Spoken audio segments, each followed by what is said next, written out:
Ma tuletan meelde kõigile meie vaatajatele, et Stace'is saab esitada küsimusi ja need kuuluvad vastamisele.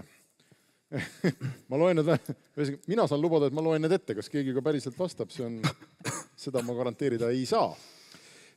Nii, mulle juba tundus, et kui Arto esines ära, oli väga kurb, et kõik on väga halvasti ja töötajaid ei ole ja Mart Helme ja 27% eestlasi ei taha, või Eesti valijaid ei taha neid ka siia tuua, siis Testlio kogemus oli, et aga ärme too siis jumala eest, las ta olla seal kuskil mujal, et palkame seal ja ongi, kõik on rahul.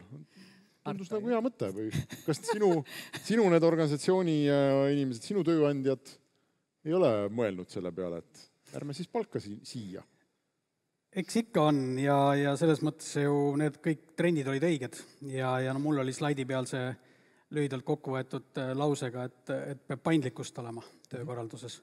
Ja kindlasti enamus tööandjaid täna sellega tegelevad. Mõnes sektoris on see lihtsam, IT-sektoris või mingites teenuste sektoris. Piiridel ei ole mingit tähtsust ja kaugtöö ja hübriidtöö ja kõik need vormid on tulnud, et siia jääda. Aga väga paljudes sektorites muidugi see ei ole võimalik, kui me mõtleme, et ka Eesti tööturule, millest 20% on tööstus, seal 10% ehitus, 10% kaubandus ja nii edasi, et päris suured klotsid tööturust, mis tõenäoliselt on ja jäävad selliseks, et sul on tööjõudu vaja, seda tööjõudu on vaja sul siin koha peal tõenäoliselt kuidagi organiseerida süsteemselt seda tööd ka ennast, et see valu sinna sisse jääb, aga loomulikult, kui turg teeb omad korrektiivid ja kui sa Eestist neid inimesi ei leia, aga sul tööd on, siis eks sa ikka liigud sinna, kus neid töötajaid on võimalik saada. No ma ei tea, ma juba siin Artole esitasin ebameeldiva küsimuse, nüüd on õiglane, Renita. Sinu käest, et aga on lihakombinaat? Ma ei tea, on sul mõni lihakombinaat seal liidus? Tõenäoliselt on, eks? Tüüpiline selline asutus, mis nõuab suhteliselt palju tööjõudu. Ja tal ei ole seda tööjõudu. Ja pole kuskilt võtta ka. Sa ei saa minna neile ju rääkima, et ma just eile Mexico Citysse palkasin endale singilõikaja, et mis küsimus teil nagu on, et miks te nii ei tee? Mis sa ütleks neile? Jaa, see on loomulikult keerulisem ja ma mõtlesin, et Arto, sa oled siin, et maksumaksja raha jääb Mehhikosse, eks ju, et mulle ükskord tehti selline märkus, et kuhu see maksumaksja raha siis läheb, eks ju. Aga ütleme, tööstustohtmise või lihakompaniide kindlasti peab seda juhtumit natuke teisiti vaatama, et kus see tööjõud siis tuleb ja võib-olla see tööjõudu saab ikka kuskilt ette valmistada või koolitada ja leida siis võib-olla näiteks, ma ei tea, kutsekoole või kus need inimesi õpetatakse või kust me siis peale hakkame, et tegelikult nad ikkagi sinna lihakombinaati või tööstustootmisesse jõuaksid, sest ma arvan, et ega me seda tööd nüüd ei ole ka nagu väga hästi teinud, et räägiksime koolides juba sellises põhikooliastmes, et milliseid töid veel turul teha saab ja et võib-olla kõik inimesed ei pea, eks ju, tehnoloogiaettevõtetes töötama, et on ka muid võimalusi. Et ma arvan, et seal on võib-olla teistsugused sellised metoodikad, kuidas seda probleemi lahendada. Jah, mis siis saab? Selles mõttes, et kas meil on aastaid, eks ole, on Arto räägitud, et meil on mingi asi, mille nimi on struktuurne tööpuudus. Et meil on nagu, kuskil on töökohti õudselt palju üle ja kuskil on töötajaid õudselt palju üle, aga nad kuidagi omavahel need pusle, need tükid nagu kokku ei hakka. Aga seda on nii pikalt räägitud seda juttu, et ma pean küsimusu käest, kas meil on ikka struktuurne tööpuudus või meid ongi lihtsalt liiga vähe ükskõik mille jaoks siin Eestis, mida me teha tahame? No kindlasti on Eestis olemas ka jätkuvalt tööpuudus, et nagu ma ütlesin, ta siin 6% kandis hetkel ja võib-olla sel aasta lõpus või järgmise aasta alguses ka pisut kasvab. Ja tõsi on see, et kui sa vaatad sellist keskmist töötut inimest Eestis, tal on väga selged iseloomujooned läbi aastate olnud. Kehv keeleoskus, puudulikud erialaoskused, madalam, jah, ma võib-olla nii rämedalt praegu ei ütleks, eks eestlastel üldse meeldib lõgastuda. Aga et paraku on nii, et need on inimesed, kellel on kehvad oskused ja nad ei ole võimelised ja väga motiveeritud ümber õppima, nad jäävad nagu elule jalgu. Riik ju tegelikult paneb tohutult raha ka läbi töötukassade ja siin mingite muude teenuste sinna ümberõppesse, aga kui inimene ise ei taha, eks ju, siis on võimatu. Ja võib-olla mingi ju loomulik tööpuudus, mida ka teooria räägib, peabki olema. Eks? Aga see, mis sa räägid, see ei kõla nagu struktuurne tööpuudus. See kõlab nagu ikkagi jutt, et mingis et igas ühiskonnas mingi protsent inimesi, kes ei saagi töötada, mis iganes iseloomuomaduste või et see on normaalne, eks, et me ei saagi eeldada, et iga viimne kui tüüp peab tööl olema. Aga see ei kõla nagu struktuurne enam, see lihtsalt kõlabki, et me tahame liiga palju oma riigis nagu teha ja meil ei ole inimesi selle jaoks. Ja see on tõsi, et on mõned sektorid võib-olla, kus aastate jooksul inimesi on vähemaks jäänud ja see ongi normaalne olnud. Põllumajandus näiteks, mis ju kunagi oli hästi tööjumahukas, tänapäeval, eks ju, tehnoloogia, masinad teevad selle töö kõik ära ja sul ei olegi vaja seal nii palju tööjõudu ja see kõik on olnud loomulik, eks ju, osa ja kuna ka inimesed kolivad maalt linna, eks ju, siis see ei olegi võib-olla nii suur probleem, aga jah, pigem on ikkagi probleem seal, et neid oskustöölisi ei ole neid kõrgepalgalisi, nagu ma näitasin siin neid kõrghariduse graafikuid ja ei ole väga palju ka oskustöölisi ja Eestis ja välispoliitika niisugune regulatsioon on ju soosinud seda, et toome siia kõrgepalgalisi. Meil on palganõuded, meil on kvoodid, mis on ajalooliselt, emotsionaalselt, võib-olla poliitiliselt arusaadav. Teisest küljest Eesti vist on ainukene riik maailmas, kes siis annab välja sõnumi, et saatke ülemused meile, et me ise teeme selle lihtsa töö ära, eks, et me oleme sulased edasi, tooge meile välismaalt, eks ju, ülemused. Ja see on natuke jabur, et võib-olla me ühel hetkel, täna ei ole ilmselt nagu riigiisad valmis sellest rääkima, aga ühel hetkel peab rääkima sellest, et meil on natukene vaja ka keskmisest madalama palgaga inimesi, kas või mediaanpalgaga inimesi ja seda enam, et tänapäeva noorem põlvkond ei taha teha rutiinset tööd, ei taha teha väga füüsilist tööd, et sealt ei tule nooremast põlvkonnast seda tööjõudu peale. Mailis, meil tuleb see sõna kriis, mida me siin juba enne lahkasime, tuleb tagasi. Kas Elisal on ka tööjõukriis praegu? Andrus vist natukene adresseeris seda teemat, et me oleme väga mitmes kriisis korraga. Kas me oleme ka tööjõukriisis? Ma näen seda natukene teistmoodi. Me väga teravalt tunneme seda, et me oma selles rahvastikupüramiidis me oleme selles kõige kitsamas kohas. Nii hullu hetke tööle sisenevate noorte osas ei ole mitte kunagi olnud. Mitte keegi ei saa tulla rääkima, et ma tean, mis on lahendus, sest me ei ole sellises kohas kunagi olnud. Ta läheb natukene laiemaks, aga mitte oluliselt. Seega jah, ma arvan, kõik ettevõtted, kellel on palju töökohti, kuhu enamasti tullakse oma elu esimesele töökohale. Jah, nad tunnetavad seda täna. Meie ka. Me hakkasime seda teravamalt tundma, ma arvan, tänasest umbes aasta-poolteist tagasi ja alguses arvasime, et asi on meis, et me teeme midagi valesti. Et me ei ole piisavalt atraktiivsed, meie väärtuspakkumine ei ole piisavalt hea. Mida te tunnetasite, et ei tulnud kandidaate? Jaa, sa tunnetad seda päriselt niimoodi, et sa oled harjunud tegema teatud tüüpi tegevusi, mille peale siis tekib mingisugune reaktsioon, näiteks kandideeritakse ja neid lihtsalt jääb vähemaks. Või siis enam ühel hetkel kas ei kandideeritagi või ei tulda kohale näiteks endale intervjuudele. Või siis aina jääb vähemaks sinu tegevused, mis on sul töötanud võib-olla 5 aastat või 10 aastat, need lihtsalt ei tööta ja ei toimi enam. Ja meie jaoks ei ole hetkel lahendus see, et aga võtke siis New Mexicost või kust iganes, sellepärast, et teenindav sektor on üsna keeletundlik ja keelest sõltuv. Ja see, ma hakkasin just mõtlema siin teie selle jutu taustal, et aga äkki see ei ole ainult nagu teenindava sektori teema, sellepärast, et üks organisatsiooni kultuuri osa on see keel, mis keeles me räägime.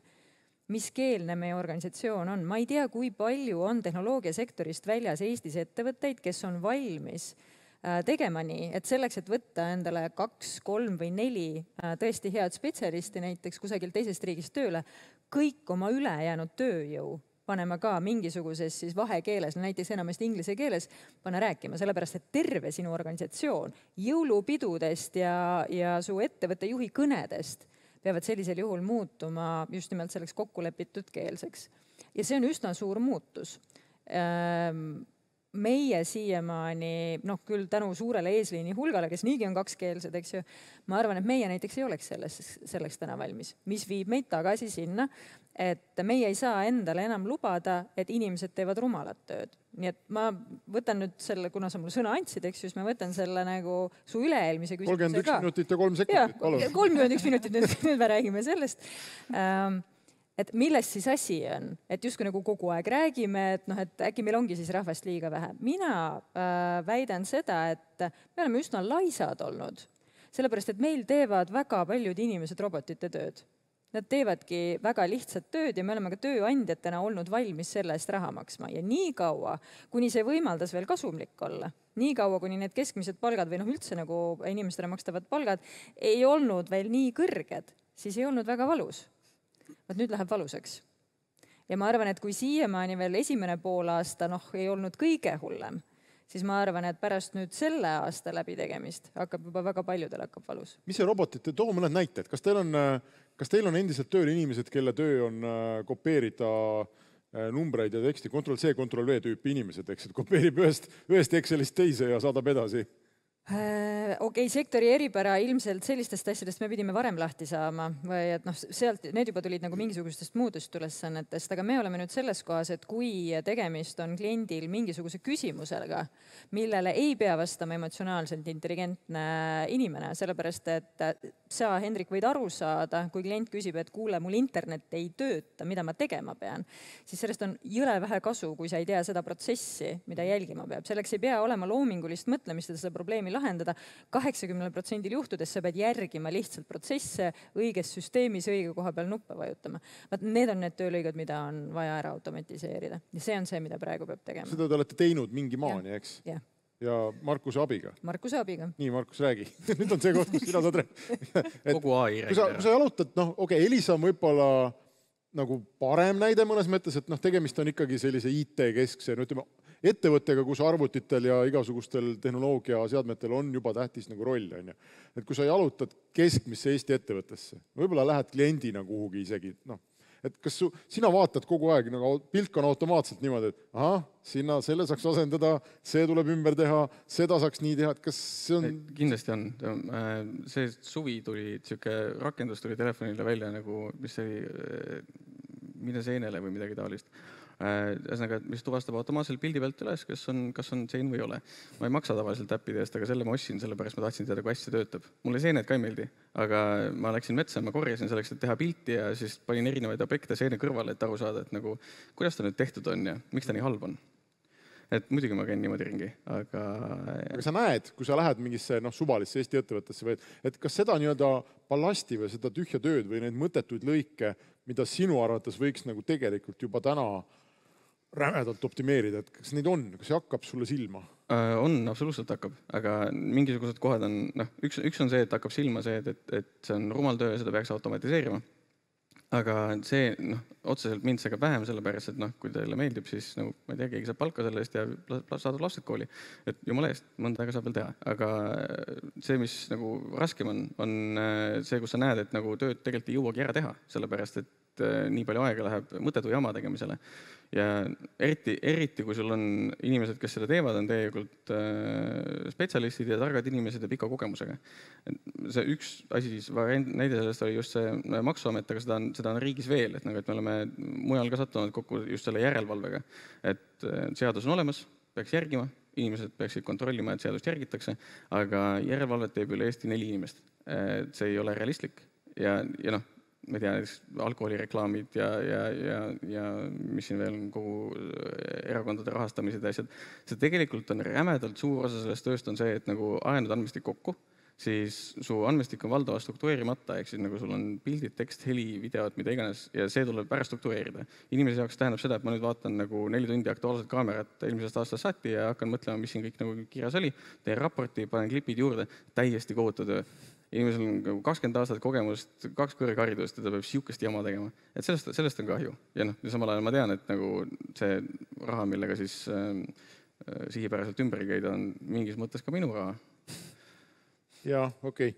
Renita, aga võib-olla isegi Markuse käest võiks ka sama asja küsida. Minu meelest on sellest hästi naljakas olnud, et kui tuleb startup või tuleb IT-firma, eks, ja see põhiline sõnum on, et meil on tehnoloogia, ja me teeme ka selle tehnoloogiaga, me teeme mingi lõigu tohutult palju efektiivsemaks. Ja see on jube hea ja kõik asendab, eks ole, ja firmad kasutage, see on odavam. Ja siis samal ajal üks põhilisi asju, millega need firmad ise enda edukust mõõdavad, on töötajate hulk. Sina ka tulid, ütlesid, eile sai 200 täis. et need sõnumid, mis tulevad nagu tehnoloogiasektorist välja, on tihti vastupidised sellele, mis nagu nende enda nagu eesmärk on. Ja kui ma vaatan, et palju tuhandeid inimesi peab töötama, ma ei tea, Wise'is ja nii edasi, et see on selline lõpmatu nagu õhupall, mis paisub. Kas see kunagi saab teil läbi ka, et te kogu aeg juurde vajate need insenere? Automatiseerige ise siis oma tööd. Me ei otsigi insenere sinna juurde, et tegelikult Tesla on ju teenuse ettevõte, eks ju, mitte tooteettevõte, et meil ei ole toodet kui sellist, et meil on platvorm, kus on 10 000 testerit, ühtegi testijat meil palgal ei ole, et see on kõik puhas gig economy, eks ju. Töötavad, kus nad töötavad, nii palju, kui nad tahavad töötada ja nii edasi. Et me ettevõte peab kasvama sellepärast, et me saame endale uusi kliente juurde. Kliendid neil tavaliselt on kuskil USA pool, eks ju, ja kliendid tellivad mingisuguse projekti. Nüüd siin on projekt ja meil vaja inimesi, kes seda projekti juhivad. Nii et need inimesed on need, keda me siis värbame. Nii et tegelikult alati küsivad mu käest, et Renita, nad saadavad mulle ulmelised CV-sid, et testijate ja QA inimeste kohta, et näed, siin on veel üks, mis me tegelikult ühtigi nendest ei värba endale majja sisse. Et see ei ole meie ettevõtte eesmärk. See on juhtimiskiht siis pigem, mis te... Just, ja kuna... Ja miks me siis oleme ütleme seal USA-s, siis USA-s on meil kliendid ja miks me siis oleme, eks ju, Ameerikas, sellepärast, et see on see sama, eks ju, ajatsoon, et me tahame olla seal efektiivsed, siis seal on palju inimesi, kes saavad meie kliente toetada ja me saame neile, eks ju, töökohad tekitada. Nii et kas seal oli mul see teine slaid, kus ma räägin sellest, et niisugune massiline mõttetu värbamine minu meelest ei ole nagu väga hea mõte, sest siis mingil hetkel sa peaks ütlema neile jälle head aega, on ju, mis praegusel hetkel turul juhtub, et alati nagu läbi mõelda, et miks ja keda värvatakse ja ma olen nagu siin kõrval, mis väga nõus, et kui ma näen näiteks hästi mitmed Eesti sellised väiksemad startupid on tulnud minu juurde, et sa oled nüüd seal kõvasti harjutanud globaalselt, et mul on nüüd vaja oma esimest välismaalast värvata. No ma ütlen, et küsimus kohe natuke vale, eks ju, et ma küsiks, miks ja miks see välismaalane peab just olema, on ju. Ja siis me oleme jõudnud hästi järgmiste küsimustega sinnamaale, et kas su ettevõte on valmis. Ma olen põhimõtteliselt küsinud kõik need küsimused ära, et kas te olete läbi rääkinud, et hakkate nüüd kõik inglise keeles rääkima. Kuidas te selle inimese vastu võtate? Et te ei lae nagu kogu seda vastutust nüüd siis vaesele selle ühele välismaalasele peab siis, kes globaalselt peab seisma kõigi välismaalased hea olu eest. Ja me kuidagi nagu arvame, et need inimesed peaks nüüd nagu üleöö eestlasteks muutuma.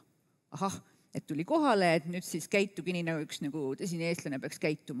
Sama küsimus on meil ka ju globaalselt, me peame nii aru saama, et kus turgudel me värbame ja et nendel turgudel on oma viisid, kuidas tööd teha, omad harjumused, oma juhtimiskultuur. See, et ta üks päev töötas näiteks ettevõttele nüüd nagu Tesla ole, ei muuda ju seda tema ümbritsevat, eks ju. Nii et seal ma olen nõus sellega, et meil ka palju seda tööd nagu tegemata, eks ju, et me kohe tahame, et nad hirmsasti rõõmsalt kõik tuleksid, me ei ole nagu valmis tihtipeale selleks. Aga see aitaks paljusid Eesti ettevõtteid või? Ma saan aru, et leti teenindajad sa ei saa Meksiko Cityst palgata, on probleem. Aga mingid muud funktsioonid nagu ju saaks välja anda ja on ju antud mis iganes, klienditeenindust, raamatupidamist, võib-olla mingit turundust, logode joonistamist või seda on ju tegelikult ju palju, ei ole? On, ja outsource'ida ongi tegelikult väga lihtne, sellepärast, et aga kui sa outsource'id, siis enamasti tähendabki seda, et sul on keegi projektijuht, kes siis selle outsource'itud partneriga tegeleb ja tema peab oskama ja selles keeles rääkima. Aga kui sa outsource'id, siis kõike seda, mida inimene hingele tahab, Renata nende piltide peal oli ju, seal oli väga palju emotsioone, see on kõik, mida inimene sellest töökeskkonnast tahab. Seda pakub talle see tööandja, kust sa outsource'id.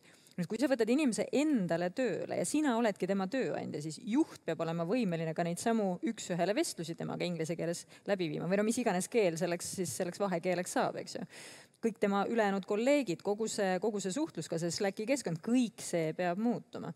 Ja see on, ma ei ütle, et see on võimatu, aga see on üks selline kultuuriline muudatus, mida ei tohi päris kindlasti alahinnata ja mida peab nagu väga nutikalt läbi mõtlema. Nullist alustada ilmselt on oluliselt lihtsam kui olemasoleva näiteks 1000 ettevõttega või 1000 töötajaga ettevõttes seda läbi viia. Et on tehtav, aga see on kahtlemata nagu väljakutseline. Arto, see on ju nagu, seda nimetatakse, eks ole, ikkagi täna ju megatrendiks just seda sellist hästi paindlikku töötamist, võib-olla mitme ettevõtte jaoks virtuaalset, kõik see, millest siin teised nagu rääkisid, et kui palju sa näed, et sinu organisatsiooni liikmed, kes esindavad ikkagi sellist traditsioonilisemat tööandjat, et kui palju nad saavad sellega kaasa minna ja kui palju nad on sellega kaasa läinud, ka need nii-öelda vanemat tüüpi ettevõtted?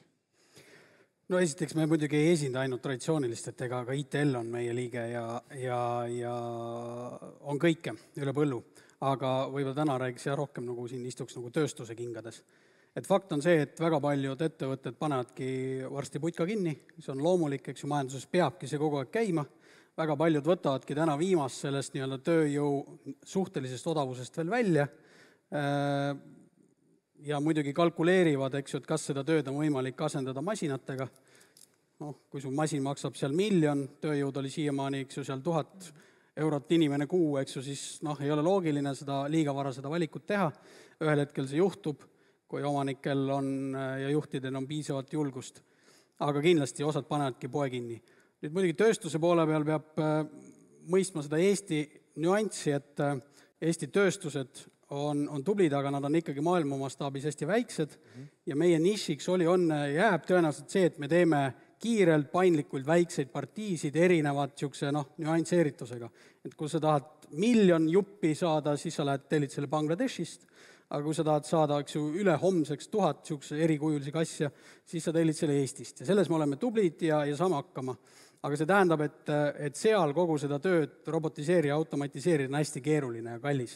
Nende seadistamine on keeruline, täna enamus või paljudes valdkondades neid masinaid pole isegi olemas ja nii edasi, et võtab aega. Ja see tööjõud sinna mingil hulgal jääb, aga selge on see, et kui me vaatame ka uusi suuri investeeringuid, mida Eestisse planeeritakse, siis mitte ükski neist ei ole tööjõumahukas. Ka miljard investeeringud, on see siin mingid tselluloosi, biokeemia tehas, mingite jäätmete ümbertöötlemise tehas, seal on heal juhul 100 töötajat, võib-olla 10 töötajat, kuigi investeeringu maht on 1 miljard. Sest et sa juba mõtledki selle niipidi läbi. Et see on palju masinaid ja vähe töötajaid. Just. Ja. Aga nagu ma ka alguses ütlesin, ka need masinad vajavad ikkagi juhtimist, täpselt nii nagu me kuulsime, eks, et sul on võib-olla see robot või AI teeb mingi jupi ära, aga sul peab olema nutikas inimene seal kõrval ja täna, eks, suur osa tööjõust ei oma neid oskusi, eks ju, et nende tarkade kallite masinatega tööd teha, et see probleem, tööjõuprobleem jääb mingil määral ka sinna, mitte nii palju massi mõttes, kuivõrd oskuste mõttes. Markus, kas sa usud seda, et me võtame inimese nii-öelda tehase liini tagant ära, natukene koolitame, saadame sinna Jõhvi kooli võib-olla ja tuleb nagu selline, kas päris progaja, aga ütleme IT-oskustega inimene välja, kes mõtleb täiesti teistmoodi? Täiesti teistmoodi, seda ma küll ei usu, aga ma ei usu, et me tahame ka seda väga. Et seda küsitakse tihtipeale, kui need inimesed tahavad sektorit vahetada ja kui nad vaatavad, et neil on raske, siis nad uurivad, kuidas IT-sse tulla, äkki peaks programmeerijaks hakkama. Ja varem ma ikka andsin neile pikad soovitused ja juhendid ja materjalid, aga nüüd ma pigem vaatan seda niimoodi, et vaatan neile peale ja mõtlen, et kas üldse tahad seda programmeerijatööd teha, sellepärast, et see on suhteliselt nüri tegelikult, kui peaks olla. Üksi seal vaikses toas nikerdad, klapid peas. Et kõigile sobi. Aga samal ajal see, et sa oled mingisugune tüüp, kes oskab neid asju, mida sa muidu oskad, võib-olla sa oled ka suhtleja meeldiv inimene ja siis oskad IT-asja ka, siis see on juba väga suur väärtus. Ja ma arvan, et selliseid inimesi kindlasti on vaja, neid on palju lihtsam toota, võib-olla mitte koodi Office, ma saan aru, et seal on väga konkreetne eesmärk panna inimesed tegema just seda programmeerimises. Aga jah, ma arvan, et see on hea mõte ja see on täiesti võimalik. Ja, ma võib-olla tahaksigi laiemalt küsida Mailis või Renita käest, et selline nagu IT-sse ümberõppe või ütleme tehnoloogiliseks kodanikuks ümberõppimine, millest palju räägitakse. Kas teie arvates on seda võimalik teha nende inimestega, kes täna jäävad sinna struktuursesse tööpuudusesse või me petame ennast sellega, et nad tegelikult ikkagi ju ei õpi või õpivad? Sõltub nüüd, mida sa küsid. Ma ei ole mitte kunagi varjanud ja ma ei oska ridagi koodi kirjutada. Ma ei saa mitte midagi aru enamasti, mida Markus kui ta midagi näitab, ta lihtsalt oskab mulle selgitada neid asju. Aga sa tunned vaikselt neid sõnu juba. Ja see on ka see, mis loeb. Ma mõtlen see IT vahepeal inimene. Just. Aga mis mu point on see, et ma väidan, et ma olen Eestis ja ma tean, et ka lähiriikides see inimene, kes on automatiseerinud kõige suurema osa teenindusest üldse, ehk siis päriselt sellega väärtust loonud. Ehk siis selles samas IT-s on väga palju rohkem kui see koodi kirjutamine ja neid inimesi ja neid oskuseid, mis on puudu, see ei ole pelgalt see probleem, mida lahendab koodjõhvi, mis on ka ülioluline ja ülivajalik, aga selle koodiga peab oskama ka midagi peale hakata. Automatiseerimine, kõik, kes on automatiseerimisest rääkinud, nad alati nagu panevad sellega oma slaididele, aga ma ei tea, kas siis ei rõhutata piisavalt palju, et kõigepealt on sul vaja protsessist aru saada. Protsessi, mis põhineb sellele, et keegi inimene tuleb tööle, sügab kukelt ja mõtleb, okei, midagi nüüd siin umbes keegi siit käib ja siis suvalised inimesed suvalisel hetkel otsustavad. Seda ei olegi võimalik automatiseerida. Ehk siis kõigepealt oma asju süstematiseerida, protsesse luua, aru saada, miks me üldse midagi teeme, mida me sellega saavutada tahame. Selleks ei ole otseselt vaja koodi kirjutada. Aga sul on vaja mõelda ikkagi nende, selle struktuuri kuidagi keskselt. Just. Ja see on nagu mingisugune komplekt oskusi, mida ma arvan, et me ka tööandjatena, ma ei tea, ilmselt koolides, kus iganes ümberõppe platvormides me oluliselt rohkem väärtustame ja oluliselt rohkem ka õpetama, sest need on õpitavad oskused. Jah, ta nõuab teatavaid eeldusi, aga ma väidan, et meil on väga palju selliste eeldustega inimesi, kes täna teevad midagi väga palju rumalamat, midagi, mida nad tegelikult täna tegema ei peaks, aga nad on sinna valdkonda lihtsalt sattunud. Seega jah, minu vastus on jah, aga see ei tähenda tingimata seda, et kõik hakkavad meist koodi kirjutama. Sina oled, Renita, puutunud kokku rohkem tehnoloogia inimestega. Kas on võimalik nagu võtta täiesti teist valdkonnast inimene, kes ütleb, et issand, ma ei tea nendest arvutitest midagi ja teha temast siis nagu 21. sajandi töötaja, selles mõttes, et ta oskab ja mõtleb nii, nagu arvutid mõtlevad.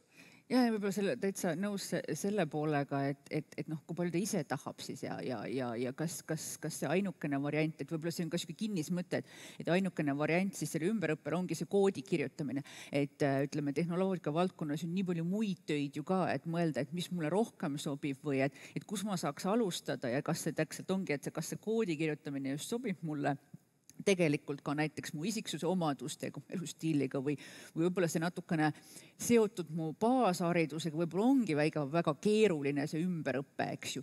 Aga näiteks, ütleme, et mul on terve platvorm testijatest, see on ka, eks ju, tehnoloogiad, ju ka sealt võib alustada. Need inimesed jõuavad sealt välja edasi näiteks testliidideks, siis nad saavad juba majja sisse ja saavad juhta seal tiime, nii et selles mõttes nad alustavad tihtipeale nulli oma valdkonna haridusega, eks ju. Meil tegelikult on ka lausa siuke ümberõppeprogramm olemas, kus me oleme väga edukad, et kus me leiamegi, ütleme, kandideerida, kui sul on, ütleme, taustal selliseid kehvemaid olusid, kus sa siis pärit oled, vahet ei ole, et mis need siis on, eks ju, ja me toetame neid inimesi siis stipendiumiga ja anname neile siis sellise 100% õppe, et nad oleksid edukad pärast siis testina tööl. Ja nad pärast seda alustavad meie platvormil ja väga paljud nendest inimestest on meie majja sisse jõudnud. Täiesti nullharidusega, nullteadmisega sellest, et mis see töö on. Aga nõus, et võib-olla ka need ümberõppeprogrammid, mida ma olen näinud, võib-olla peaksid töötama koos rohkem siis ka, ütleme, nende tööandjatega, et aru saada, et mis see vajadus on ja võib-olla tooma sinna sisse ka neid erinevaid võimalusi tehnoloogias. Sest sama, et ma tõin näiteks, et ma käisin nagu Work and Techis rääkimas ja mulle tundus küll, et nad ei olnud kunagi kuulnudki, et selline töökoht nagu testi on ka olemas, eks ju. Ja et kõik nagu peas oli ikkagi see mõte, et võib-olla ma ikkagi peaks koodi kirjutama. Et võib-olla me avardame ka selle pildi, et tehnoloogias on väga erinevaid töid, mida sa võid õppida ja vaadata ja mis see tähendab siis, kui ma hakkan ühte õppima või teist õppima, eks ju. Kui valmis me ise nagu ettevõtetes, te arvate, oleme selleks, et seda, kas või neid trende, mida Renita näitas, eks, tööta, ma ei tea, natuke esmaspäevast kolmapäevani siin, neljapäeval seal, reede pärastlõunal veel teed seda, eks kõik on paindlik, täna töötan siin, järgmist kuu aega seal, et see kõik on nagu selline, nagu pilvetöö, eks. Kui valmis me oleme selleks? Sest ma oma kogemusest võin öelda, et ei ole suuremat pettust vähemasti sellisel nagu mõttega töötamise alal kui poole kohaga töötamine. See tegelikult tähendab seda, et saad pool palka ja töötad nagu täistööaega, eks. Sest nagu kogu aeg mõtled ja sa oled seal sees. Ja mulle tundub kohati, et see on nagu selline müüdiloome või nagu müük, et tööamps, eks ole, siit ja siis teed natuke sealt ja siis surfad ja siis teed natuke veel ja et see tegelikult ikkagi nagu päris nagu pikalt niimoodi ikkagi ei saa kesta. Aga võib-olla ma olen liiga vana selleks. Keegi on noorem, tahab rääkida minu eest. Ma kardan, et teistpidisid näiteid rohkem, et saad täis palka, aga mõtled poole kohaga. No seda ka, jah. Aga ma tahtsin korra kommenteerida seda IT-hariduse poolt, et siin on huvitav trend toimunud vahepeal minu jaoks üllatusena, et IT-sektor on pikalt rääkinud, et on vaja rohkem, eks ju, IT-haridusega inimesi, neid õppekohti on suurendatud, on IT-akadeemia ja nii edasi ja nüüd viimane OSKA uuring, OSKA on siis kutsekoda ja uurib siin tööturu trende ja hariduse kokkulangevust, ütleb, et tegelikult on natuke toimunud isegi ülemüüki, et minnakse päris palju õppima, Eesti kontekstis suhtarvudena väga palju minnakse IT-d õppima, väga palju kukub välja või lõpetab ära, ei lähe erialasele tööle, seesama, eks ju, mis siin kõlas, eks, et tegelikult kõigile ei sobi ka see programmeerimise töö, et ta võib-olla ei ole nii seksikas. Kõik ei ole peale kooli lõppu miljardärid ja kas meil üldse on mõni miljardär, kes on IT lõpetanud? Ma arvan, et vist väga ei olegi.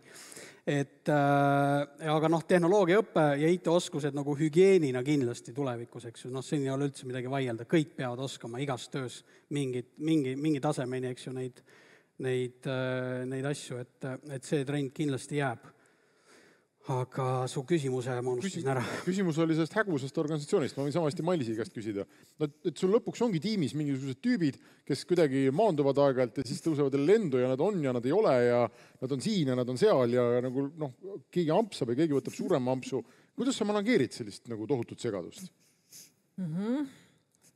Ma läheks natuke teise kohta, et mulle tundub, et see, millest on vaja lahti saada kõigepealt, et üldse jõuda sinna, kus sina praegu mõtled, on vaja lahti saada sellest, et inimeste motivatsioon tööd teha tekib mingisuguse postiindeksiga või mingisuguse füüsilise ruumiga seoses.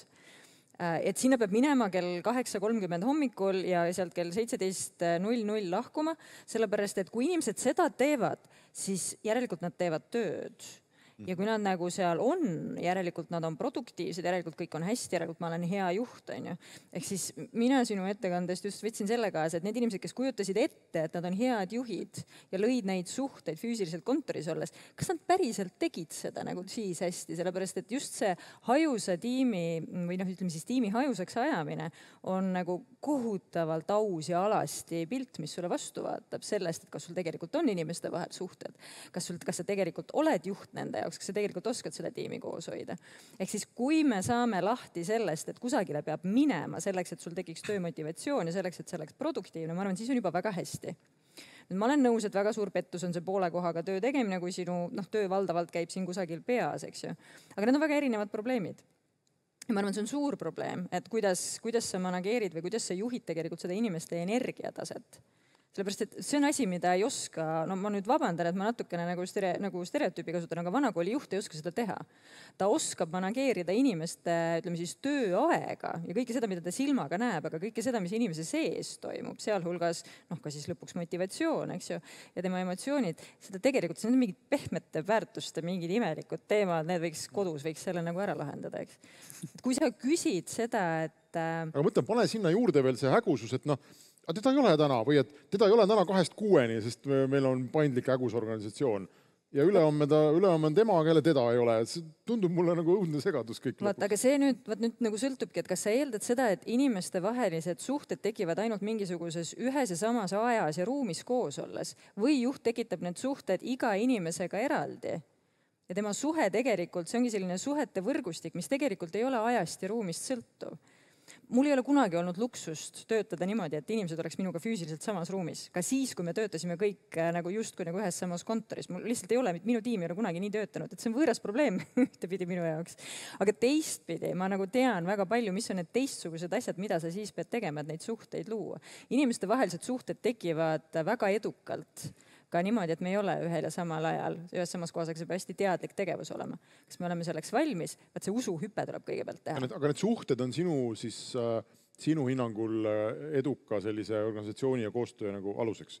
Jah, kui on peaga tööd teevad tööd. Kui on tegemist ettevõttega, kes loob väärtust sellega, et inimesed mõtlevad ja selle mõtte tulemusena midagi tekib, siis ma väidan, et jah. Aga Arto tahtis kommenteerida. Jaa, ma tahtsin öelda, et kohati on see hajus ja hübriidtöö ja kõik see, et kogu maailm nüüd ongi selline natukene valgekraed ja nagu ignorantsus või eks ju luksus. et kes me kontoris seda tööd teeme ja saame koju minna siis, kui tahame. Et suur osa majandusest ei toimi nii. Ei ole mõeldav, et ehitajad ilmuvad kohale siis, kui tahavad või et poes ei ole töötajaid või lennuki piloot tuleb, teeb kodukontorit, eks ju, ja suur osa tööstusest täpselt samamoodi ei saa toimida nii, et need ground floori inimesed kodukontorit teeks või käiks tööl siis, kui tuju tuleb. Et sinna paratamatult mingid reeglid jäävad, kuigi loomulikult kogu maailm liigub selle paindlikkuse suunas, eriti kui kontoritöö, teenussektor ja nii edasi. Aga ka seal mulle tundub natukene, et koroona ajal läks pendel ühte seina, nüüd liigub tagasi.